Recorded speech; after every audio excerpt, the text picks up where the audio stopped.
கண்ணியமிக்க அல்லாஹ்வின் நல்லடியார்களே, நேற்றைய தினம் ஜுமாவில் பேசுகின்ற சமயத்தில் நஃப்ஸும் ஷைத்தானும் ஒரு மனிதனை வழிகெடுக்கக்கூடிய விஷயத்தில் எந்த அளவிற்கு பங்காற்றுகிறார்கள், ஒரு மனிதன் நஃப்ஸு சார்ந்த ஷைத்தான் சார்ந்த விஷயங்களில் எந்த அளவிற்கு கவனமாக இருக்க வேண்டும் என்பது தொடர்பான ஒரு சில விஷயங்கள் நமக்கு பேசப்பட்டது.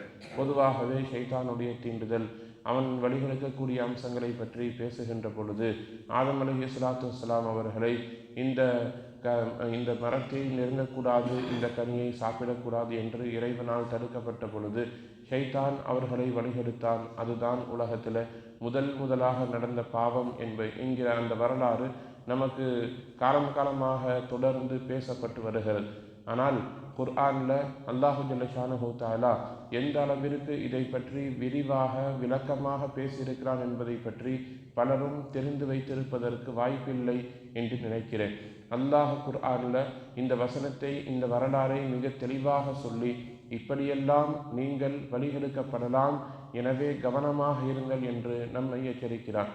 ஷைத்தான் ஆதம் அலைஹிஸ்ஸலாத்து வஸ்ஸலாம் அவர்களையும் ஹவ்வா அலைஹிஸ்ஸலாத்து வஸ்ஸலாம் அவர்களையும் வழிகெடுக்கக்கூடிய அந்த விஷயத்தை பற்றி அல்லாஹ் குர்ஆனில் சொல்லும் பொழுது, நீங்கள் இந்த தடுக்கப்பட்ட இந்த கனியை நீங்கள் சாப்பிட்டீர்கள்னு சொன்னால், இந்த மரத்தை நீங்கள் நெருங்கினீர்கள் என்று சொன்னால் நீங்கள் மலக்குகளாக மாறிவிடுவீர்கள், அல்லது சுவர்க்கத்தில் நீங்கள் நிரந்தரமாக இருப்பீர்கள், எனவே நீங்கள் இதை சாப்பிடுங்கள் என்று அல்லாஹ் தடுத்த விஷயத்திற்கு ஷைத்தான் அழகான நல்ல தஃசீரை கொடுத்தான் என்று குர்ஆன் நமக்கு வரலாறை பேசுகிறது. இல்லா அன் தக்கூனா மலக்கைனி அவு தக்கூனா மினல் ஹாலிதீன் என்று அல்லாஹ் குர்ஆனில் பதிவு செய்யும். அப்படியானால் மனிதர்களை வழிகெடுக்கக்கூடிய விஷயத்தில் ஷைத்தான் ஒரு விஷயத்தை அழகுபடுத்தி காட்டுவான், நல்ல விதமாக நமக்கு சொல்லித் தருவான். ஒரு சில நேரங்களில் நம்மை நன்மையின் பால் இழுத்து செல்லக்கூடிய விஷயம் மனசில் தோன்றுது என்று சொன்னாலும் கூட அதிலேயும் நாம் கவனமாக இருக்க வேண்டும். ஷைத்தான் நல்லதை சொல்லி வழிகெடுப்பான். ஆதம் அலைஹிஸ்ஸலாத்துக்கு அப்படித்தான் சொன்னான், நீங்கள் சொர்க்கத்தில் நிரந்தரமாக இருக்க வேண்டுமா, அல்லது நீங்கள் மலக்கை போல நீங்கள் உயர்ந்த அந்தஸ்தை அடைய வேண்டுமா, இதை சாப்பிடுங்கள் என்று சொன்னான். அவர்கள் நம்பவில்லை. அதற்கு இரண்டாவது கட்டமாக அவர்களை எப்படி வழிகெடுத்தான் என்பதை அல்லாஹ் அடுத்த இறைவசனத்தில் பேசுகின்ற பொழுது, வகாசமஹுமா, அந்த இருவரிடத்திலேயும் ஆதம் அலைஹிஸ்ஸலாத்திலையும் ஹவ்வா அலைஹிஸ்ஸலாத்திலையும் ஷைத்தான் காசமஹுமா, சத்தியம் செய்தான், இன்னீ லகுமா லமினன் நாசிஹீன், நிச்சயமாக நான் உங்களுக்கு உபதேசம்தான் செய்கிறேன், உங்களை வழிகெடுக்கவில்லை, நான் உங்களுக்கு உபதேசம் செய்கிறேன் என்று அல்லாஹின் மீது அவன் சத்தியம் செய்தான். வகாசமஹுமா, சத்தியம் செய்தான். சத்தியம் செய்து சொன்னதற்கு பின்னால் எனக்கு என்ன தேவை வந்துச்சு, நான் உங்களை நல்லபடியாக இருக்கணும்னு தான் நினைக்கிறேன், நான் உங்களை சரி செய்யணும் தான் நினைக்கிறேன், நான் உங்களை மலக்கை போல ஆக்க வேண்டும், சொர்க்கத்தில் நீங்கள் நிரந்தரமாக இருக்க வேண்டும் என்று தான் ஆசைப்படுகிறேன் என்று சொல்லி வார்த்தை ஜாலத்தை சொல்லி சத்தியம் செய்துதான் அந்த இருவரையும் ஷைத்தான் வழிகெடுத்தான் என்பதை அல்லாஹ் குர்ஆனில் பதிவு செய்கிறான். உதாரணத்திற்கு நாம் பார்க்கிறோம், நம்முடைய ரமதானுடைய கால அமல்களை பற்றி நாம் யோசிக்கிறோம். ரமதானில் நாம் என்ன செய்கிறோம்னா, ஏதாவது ஒரு நல்ல அமல்கள் செய்ய வேண்டும் என்கிற உதிப்பு மனதில் வரும். அந்த நேரத்தில் என்ன செய்வோம், ஒருத்தரை பார்ப்போம், ஒரு 500 1000 சதகா கேட்பாங்க, தான தர்மம் கேட்பாங்க, யாராச்சும் நம்ம கொடுக்குறோம்னு நினச்சி நம்ம கொடுத்துரும். ஆனால் ஒரு சில நேரத்தில் ஷைத்தான் அந்த அமலை எப்படி வழிகெடுப்பான்னு தெரியுமா? முதல்ல உங்களை நன்மையை செய்ய வைப்பான், தொழுக வைப்பான், நோன்பு வைக்க வைப்பான், இபாதத் செய்ய வைப்பான், தஹஜ்ஜுத் தொழ வைப்பான், தான தர்மம் கொடுக்க வைப்பான், எல்லாத்தையும் செய்ய வச்சு போட்டு பின்னால் மனதில் ஒரு சஞ்சலத்தை ஏற்படுத்துவான். நேற்று பேசின மாதிரி ஒருவருக்கு நாம் பெரிய உதவி செய்திருப்போம், ஒரு மனுஷர் ரொம்ப இக்கட்டான நிலைமையில் இருப்பார், அவருக்கு ஒரு பெரிய உதவியை நாம் செய்திருப்போம், அவர் யதார்த்தமாக ஏதோ ஒரு யோசனையில் நமக்கு எதிரே வந்து கொண்டிருப்பார், நாமும் போயிட்டு இருப்போம், அவரை பார்த்து நாம் அஸ்ஸலாமு அலைக்கும்னு சொல்லுவோம், அவர் ஏதோ குழப்பத்தில் ஏதோ ஞாபகத்தில் அப்படியே நேராக போயிட்டே இருப்பார். ஷைத்தான் அந்த நேரத்தில் மனதை வைத்து விளையாடி விடுவான். என்ன செய்வான்னா, இங்கே பார்த்தியா அவரை கஷ்டத்தில் இருக்கிறப்ப நம்ம எவ்வளோ உதவி செஞ்சோம், நம்ம சலான் சொல்கிறோம், திரும்பி பார்க்காம போகிறான் பார்த்தியா என்று ஒரு சின்ன எண்ணத்தை மனதில் போட்டுவிட்டு ஷைத்தான் சென்று விடுவான். மீதம் அந்த மனிதனை வழிகெடுக்கக்கூடிய வேலையை அந்த நஃப்ஸ் பார்த்து கொள்ளும். நம்ம இவ்வளோ தூரம் செஞ்சோம், அவனுக்கு நமக்கு திரும்ப ஒரு சலாம் கூட சொல்லலை, இதெல்லாம் சரியா இப்படியா அப்படியான்னு சொல்லி இன்னொரு 2 பேர்த்திட்ட போய், அன்னைக்கு அவர் அப்படி இருந்தார், நான் அவளுக்கு அவ்வளோ உதவி செஞ்சேன், அவ்வளோ பார்த்தேன், அவ்வளோ செஞ்சேன், நான் சலான் சொல்கிறேன், திரும்பி கூட பார்க்காம போகிறான்னு பார்த்தீங்களான்னு சொல்லி அவர் செய்த நல்ல அமல்களை சொல்லி காட்டி தன்னுடைய நன்மையை அவர் கெடுத்து கொள்வார். இதைத்தான் அல்லாஹ் குர்ஆனில் சொல்கிறான், நீங்கள் உங்களுடைய சதகாக்களை சொல்லி காட்டுவதன் மூலம் அந்த அமலை அழித்து கொள்ளாதீர்கள். ஷைத்தானுடைய நோக்கம் ஒன்றுதான், நீங்கள் சம்பாதிக்கக்கூடிய நன்மையை அதை பாழாக்க வேண்டும்.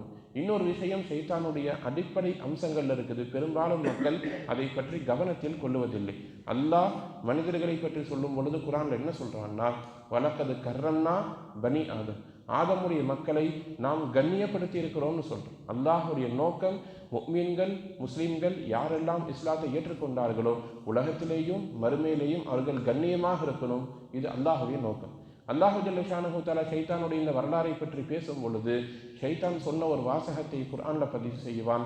ஃபபி இஸ்ஸத்திக, ஷைத்தான் சொல்றான், ஃபபி இஸ்ஸத்திக, உன்னுடைய கண்ணியத்தின் மீது சத்தியமாக, ல உக்தியன்னஹும் அஜ்மஈன் சொல்றான். ல உக்தியன்னஹும் அஜ்மஈன் என்று அல்லாஹ் குர்ஆன்ல சொல்றான். என்ன அர்த்தம்? ஒட்டுமொத்த மக்களையும் நான் கண்ணிய குறைவாக்குவேன், இழிவாக்குவேன்னு சொல்லி சத்தியம் செய்கிறான். ஷைத்தானுடைய நோக்கம் நம்மை பாவம் செய்ய வைப்பது மட்டுமல்ல, நம்முடைய பாவத்தை சரியான நேரத்தில் வெளிப்படுத்தி நம்மை கேவலப்படுத்துவதும் ஷைத்தானுடைய நோக்கம். ஷைத்தானுடைய நோக்கம் என்னங்க? நம்மை வழிகெடுப்பது மட்டுமல்ல, நம்மை கேவலப்படுத்துவதும் கூட ஷைத்தானின் நோக்கம். நாம் என்ன செய்வோம்னா, மனோ இச்சையின் காரணமாகவோ அல்லது கோபத்தின் காரணமாகவோ ஏதாவது ஒரு தவறை செய்து வருவோம். சரியான சந்தர்ப்பத்தில் அதை ஷைத்தான் இழுத்து வெளியே கொண்டு வந்து ஒரு மஜ்லிஸில் கொண்டு வந்து விட்டு விடுவான். அந்த தவறு வெளிப்படும், நமக்கு தலைகுனிவு ஏற்படும். இதையும் ஷைத்தான் விரும்புகிறான். எனவே அல்லாஹ் இந்த வரலாறுகளை எல்லாம் தெளிவாக நமக்கு மத்தியிலே குர்ஆன்ல சொல்லி, இது மாதிரியான இடங்களில் நீங்கள் கவனமாக இருங்கள். ரமதானுடைய காலம் வரும், வரக்கூடிய நேரத்தில் இந்த ரமதானில் இருந்தாவது நாம் நம்முடைய அமல்களை சரி செய்து கொள்ள வேண்டும் என்று ஒரு கூட்டம் பள்ளிவாசலை நோக்கி மிக விரைவாக ஈமானோடு இஸ்லாத்தோடு உள்ள வருவாங்க. சரி, நாம் தொழுகலாம், நோன்பு வைக்கலாம், நம்மை நாம் சரி செய்து கொள்ளலாம் என்று வருகின்ற பொழுது அவர்களை மனதளவில் ஷைத்தான் எப்படி வழிகெடுப்பான்னு தெரியுமா? 2 நாள் உள்ள வந்துடுவாங்க, 3வது நாள் என்ன செய்வாங்க, ஏதாச்சும் ஒரு வேலையினால வெளியே போயிடுவாங்க, தொடர்ந்து தொழுக முடியாது. 4வது நாள் வருவார், 5வது நாள் வருவார், 6வது நாள் வர முடியாது. ஷைத்தான் மனதில் ஒரு ஊசலாட்டத்தை ஏற்படுத்துவான். நீ அல்லாஹ்வை கேலி செய்கிறாயா? ஒன்று ஒழுங்காக தொழுகணும்னா தொழு, இல்லாட்டி நீ எப்போ தொழுகணும்னு கரெக்டாக வாய்ப்பு கிடைக்குதோ அப்போலேருந்து தொழு. சும்மா உள்ளே போய் 2 நாள் தொழுகிறது, 2 நாள் ஊர் சுற்றுறது, 2 நாள் தொழுகிறது ஊர் சுற்றுறதுன்னு சொல்லி சும்மா வந்துட்டு போயிட்டு இருக்கக்கூடாது. தொழுதா கரெக்டாக தொழுகணும், இல்லாட்டி தொழுகக்கூடாது என்கிற ஒரு சிந்தனையை மனதில் போட்டு வந்துட்டு இருந்த கொஞ்ச நெஞ்ச இபாதத்தையும் நிறுத்தி விடுவான். ஒரு நாளைக்கு நோன்பு வைக்கிறோம், 2 நாளைக்கு நோன்பு வைக்கிறோம், 4 நாளைக்கு விட்டுறோம்னு இருக்கக்கூடாது. வச்சா தொடர்ந்து வைக்கணும், இல்லாட்டி வைக்கக்கூடாது. இது இறைவனை கேலி செய்யக்கூடிய அம்சம் என்கிற சிந்தனையெல்லாம் மனதில் கொண்டு வந்து ஒரு மனிதனுடைய அமலை எப்படியெல்லாம் பாழாக்க முடியுமோ அப்படியெல்லாம் பாழாக்குவான். ஆனால் அல்லாஹ்வை பொறுத்த வரைக்கும் ஒரு அடிப்படை நியதி இருக்கிறது. என்னன்னு சொன்னால், உங்களுடைய சக்கராத்து வரைக்கும், உங்களுடைய உயிர் உங்களுடைய தொண்டை குழியை அடைகிற வரைக்கும் நீங்கள் செய்யக்கூடிய தௌபாவுக்கு அல்லாஹ் வாயிலை திறந்து வைத்திருக்கிறான். நீங்கள் எத்தனை முறை பாவம் செய்தாலும் சரி, எத்தனை முறை நீங்கள் முரண்பட்டு சென்றாலும் சரி, எவ்வளவுதான் பாவம் செய்தாலும் சரி, அல்லாஹு ஜல்ல ஷானஹு தஆலா தௌபாவின் வாசலை திறந்தேதான் வைத்திருக்கிறான். சக்ராத்து வரைக்கும் திறந்து வச்சிருக்கிறான். ரூஹு தொண்டையை அடையும் வரை திறந்து வைத்திருக்கிறான். இதே நேரத்தில் இன்னொன்றையும் யோசிக்கிறோம், ஷைத்தானும் அப்படித்தான். ரூஹு தொண்டைக்கு வர்ற வரைக்கும் உங்களை வழிகெடுப்பதற்கு என்னவெல்லாம் முயற்சி இருக்கிறதோ எல்லாவற்றையும் செய்வான். நஃப்ஸுக்கும் ஷைத்தானுக்கும் இறையியலுக்கும் இருக்கக்கூடிய பெரும் போராட்டத்திற்கு மத்தியில் தான் ஒரு மனிதனுடைய வாழ்க்கை அமையப்பட்டிருக்கிறது என்பதை கவனத்தில் கொண்டு எதிர்வரக்கூடிய புனிதமான மாதத்தை நன்மையால் நிரப்புவதற்கு இயன்ற அளவிற்கு முயற்சி செய்ய வேண்டும். ஒரு நாள் விட்டு போனாலும் கூட மறுநாள் வந்து விட வேண்டும். அடுத்த நாள் நோன்பு விட்டு போய்விட்டாலும் கூட விடாமல் தொடர்ந்து நன்மையான காரியங்களை செய்வதற்கும், தொழுகைகளை பேணிக் கொள்வதற்கும், நோன்பை விடாமல் நோற்பதற்கும் தொடர்ந்து முயற்சி செய்ய வேண்டும். தொடர்ந்து நன்மையின் பால் விரைந்து வந்து கொண்டே இருக்க வேண்டும்.